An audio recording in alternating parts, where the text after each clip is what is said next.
Good morning everyone. आज के मेरे इस वीडियो का टॉपिक है गटेशन बिंदुस्राव।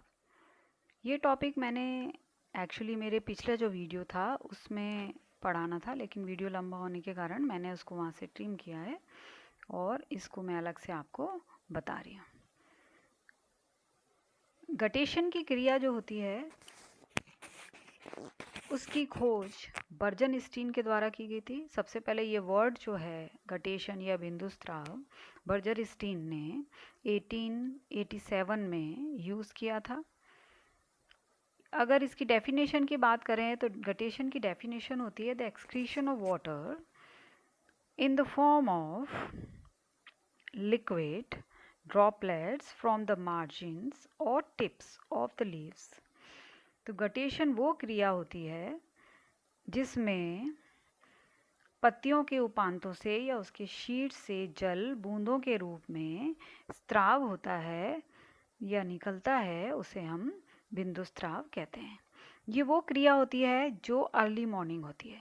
क्यों अर्ली मॉर्निंग होती है या नाइट में होती है? रीज़न ये होता है कि उस समय ट्रांसपीरेशन की जो क्रिया है, वाष्पोत्सर्जन की क्रिया है, वो नहीं होती है या नगण्य होती है, नेग्लिजिबल होती है।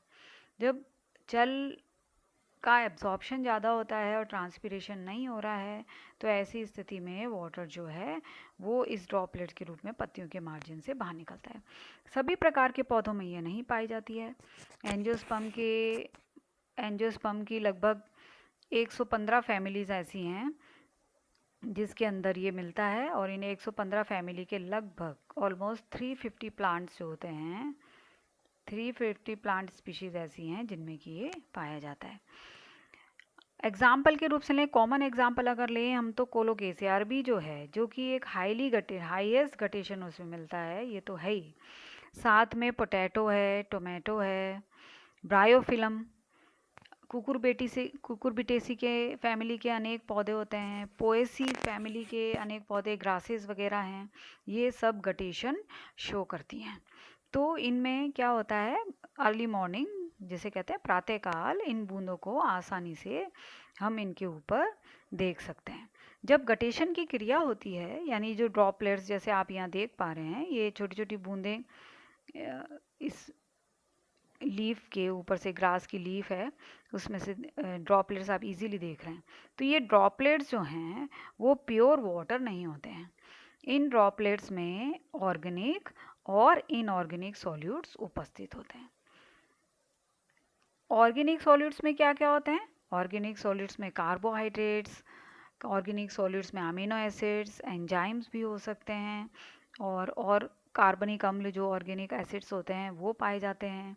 जबकि अकार्बनिक या इनऑर्गेनिक सॉल्यूट्स की अगर हम बात करें तो उसमें पोटेशियम है, सोडियम है, मैग्नीशियम है, कैल्शियम है, ये सब बाहर निकलते हैं। यानी मिनरल्स जो हैं वो जल के साथ साथ बाहर निकलते हैं। जबकि हमने ट्रांसपीरेशन में क्या पढ़ा था? जल वाटर वेपर्स के फॉर्म में बाहर आता है। यानी ट्रांसपीरेशन में जो वाटर का लॉस हो रहा है वो प्योर वाटर है, जबकि गटेशन में जो वाटर बाहर आ रहा है वो वाटर साथ में ऑर्गेनिक और इनऑर्गेनिक सॉल्यूट्स भी रखता है, यानी इनऑर्गेनिक और ऑर्गेनिक सॉल्यूट्स उसमें पाए जाते हैं। तो ऐसी स्थिति में क्या होता है, जब ये दिन के समय जो ड्रॉपलेट्स बाहर आते हैं, वो ड्रॉपलेट्स जब सूख जाते हैं तो लीफ की सरफेस पर एक एनक्रस्टेशन हो जाता है। लीफ की सरफेस पर सफ़ेद सफ़ेद पपड़ियाँ दिखाई देने लगती हैं, क्योंकि ऑर्गेनिक और इनऑर्गेनिक सब्सटेंस भी साथ में है ना। तेज़ धूप हो रही है, वो सूख जाते हैं, तो ऐसी स्थिति में पपड़ी के रूप में उस पर दिखाई देते हैं। इस गटेशन की क्रिया को एक वीडियो के माध्यम से देखने की कोशिश कीजिए। एक वीडियो मैं आपको दिखाती हूँ, उस वीडियो के माध्यम से इस गटेशन को हम समझने का। इस वीडियो में देखिए आप, इस वीडियो में ये टमाटर का लीफ का वीडियो बनाया गया है। इस वीडियो में ये आप देखेंगे ड्रॉपलेट्स के फॉर्म में हमको लिक्विड निकलता हुआ दिख रहा है। क्लियरली आप देख पा रहे हो, यहाँ पर एक ड्रॉपलेट्स के रूप में ये निकल रहा है, ये ड्रॉपलेट्स के रूप में निकल रहा है। ये टमाटर की पत्तियाँ हैं, जैसे कि मैंने आपको कहा, और अर्ली मॉर्निंग इसको शूट किया गया है। तो ये टिप से भी आ रहा है, आप देख पा रहे हो। और ये टिप से है, ये मार्जिन से है। तो इस प्रकार ये ड्रॉपलेट्स किसके हैं? ये वो ड्रॉपलेट्स हैं जिनमें वाटर के साथ साथ ऑर्गेनिक और इनऑर्गेनिक सब्सटेंसेस भी मौजूद है। देखिए कितना क्लियरली इसमें दिखाई दे रहा है।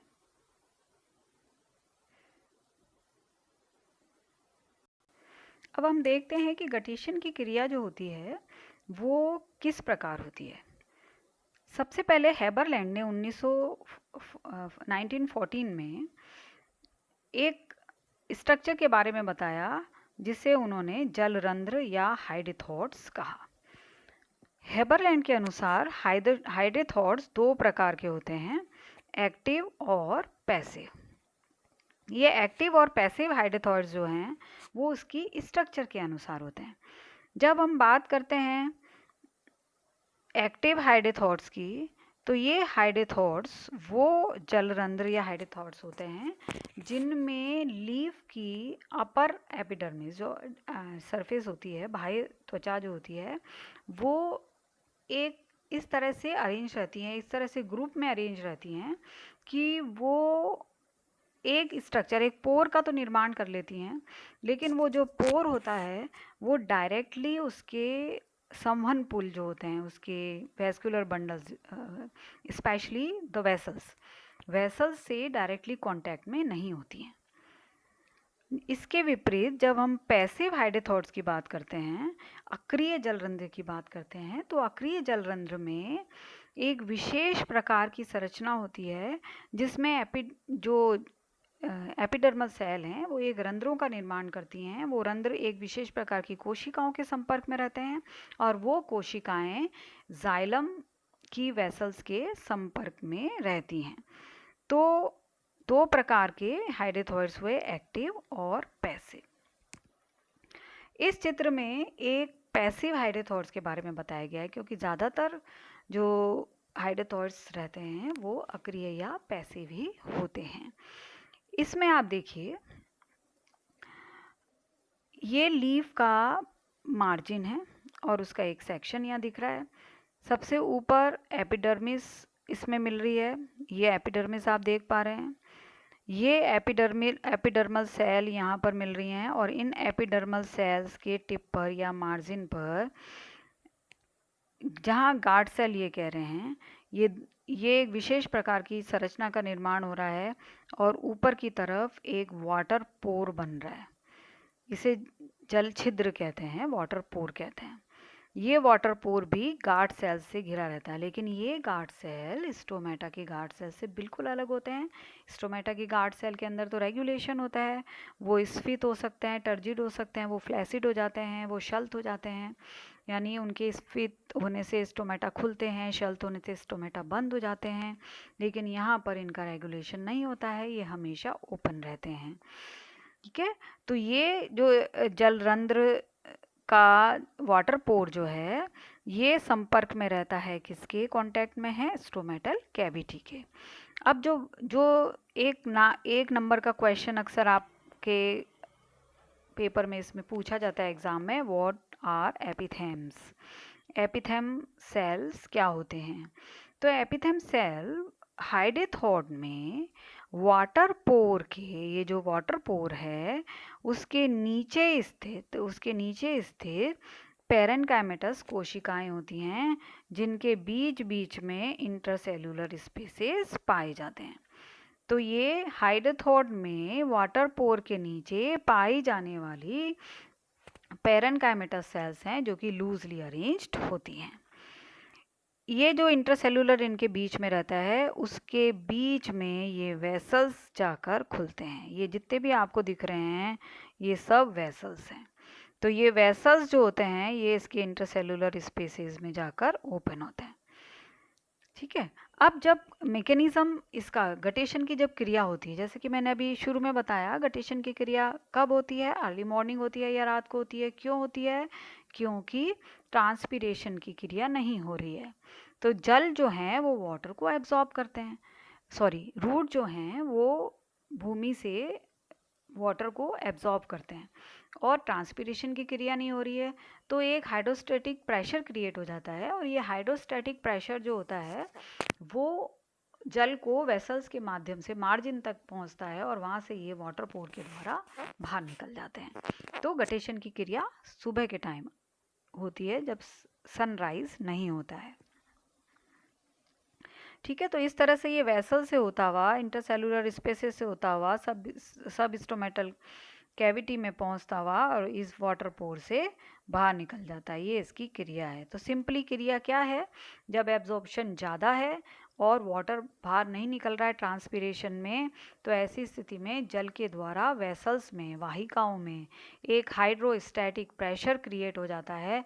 और ये हाइड्रोस्टैटिक प्रेशर जल को जब धकेलता है तो वो पोर्स के लीव के माध्यम से, जल छिद्रों से, वाटर पोर से बाहर निकल जाता है।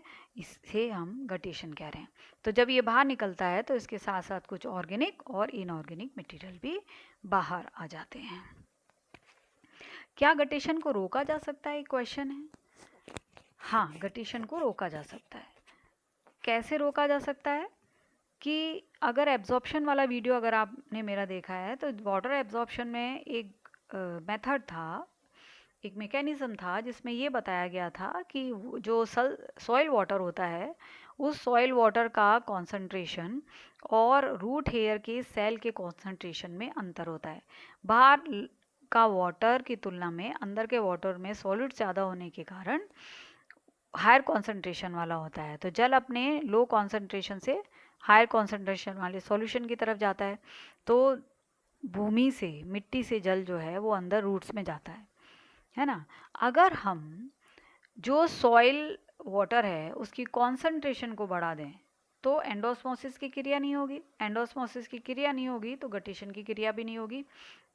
जो वाटर लॉस जो हो रहा है जब ट्रांसपिरेशन नहीं हो रहा है और जो वाटर लॉस हो जाता है वो वाटर लॉस बच जाएगा।